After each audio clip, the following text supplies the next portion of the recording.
Hristos a înviat. Dragii mei, sunt încântat să vă reîntâlnesc prin intermediul acestui mesaj video.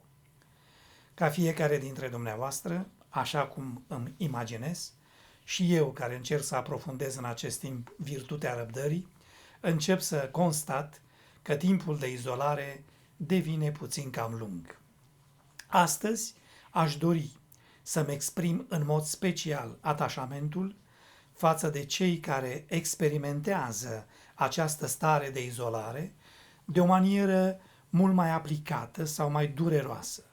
Și mă refer la cei cărora această izolare prelungită le provoacă un și mai mare sentiment de singurătate și de tristețe în absența celor dragi și, evident, sau mai ales, la cei a căror sănătate le este afectată, precum și la aceia care trec prin încercarea și mai dureroasă a unui doliu.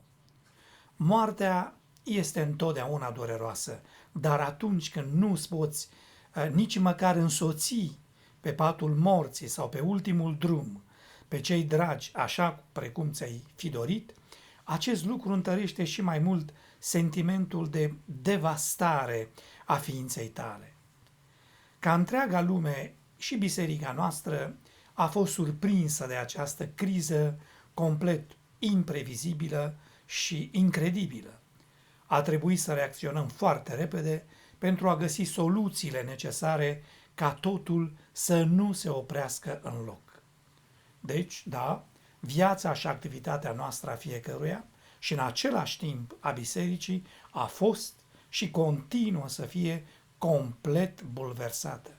Dar aș dori să vă mulțumesc tuturor celor care ați contribuit, într-un fel sau altul, să putem pune rapid în aplicare un program viabil în cadrul bisericii noastre în această perioadă absolut specială.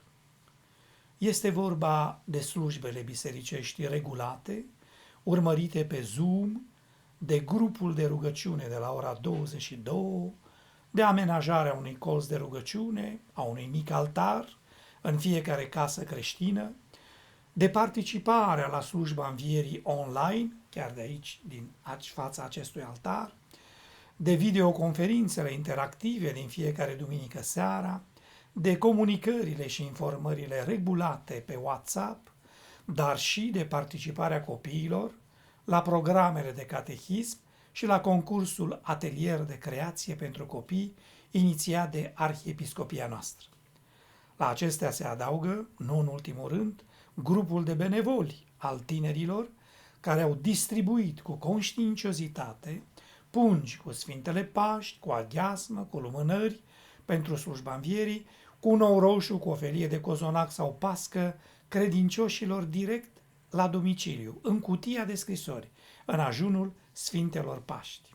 Sigur că s-au făcut și alte servicii persoanelor singure și cu mobilitate redusă, celor care au solicitat ajutorul grupului de benevoli al parohiei noastre.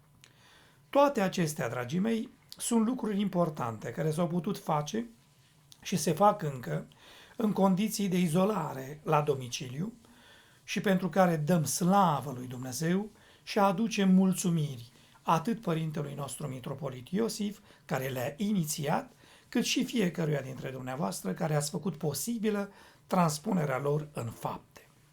Este adevărat că toate aceste programe nu înlocuiesc și nici nu pot înlocui vreodată slujbele din biserică și legătura duhovnicească, personală și directă a credincioșilor cu preotul și cu Sfânta Liturghie, dar ele ne-au permis totuși să rămânem într-o oarecare legătură permanentă între noi, ca și creștini, dar și între noi și biserică.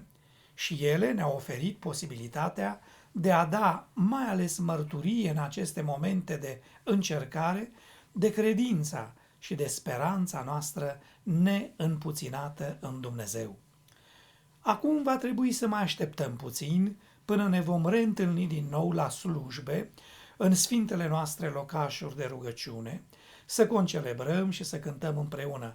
Dar până atunci vă îndemn să continuăm să facem corp comun, rămânând cât mai mult în contact unii cu alții, atenți unul la celălalt și susținându-ne unul pe altul în aceste momente de criză. Până atunci, să ne rugăm împreună cu psalmistul: fie, Doamne, mila Ta spre noi, precum am nădăjduit și noi întru Tine. Psalmul 32. Cu prilejul duminicii de astăzi, a femeilor mironosițe, adresez un mesaj de recunoștință femeilor creștine care au contribuit și contribuie la păstrarea și întărirea credinței, la educarea și formarea copiilor și tinerilor, precum și la definirea identităților spirituale. Se cuvine ca în această duminică a mironosițelor să ne aducem aminte cu recunoștință de toate femeile care, din timpul Sfinților Apostoli și până astăzi, au arătat credință, prețuire și evlavie pentru Hristos și pentru biserica sa.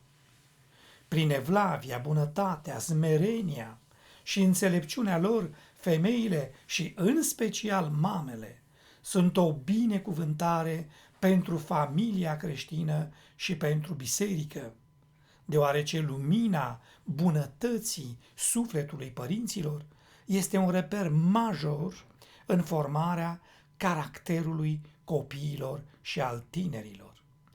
De aceea, astăzi adresez și eu felicitări, mulțumiri și binecuvântarea arhipăstorului nostru tuturor femeilor care cultivă și mărturisesc credința în Iisus Hristos, cel răstignit și înviat, aducând multă lumină și bucurie în viața bisericii, a familiei și a societății. Vă asigur de toată prețuirea mea și îl rog pe Dumnezeu, în care îmi pun toată nădejdea, să ne regăsim cu toții cât mai curând într-o stare foarte bună. Vă adresez și vă doresc tuturor sănătate și mântuire, pace și bucurie sfântă într-o mulți și binecuvântați ani. Dumnezeu să vă binecuvinteze. Amin.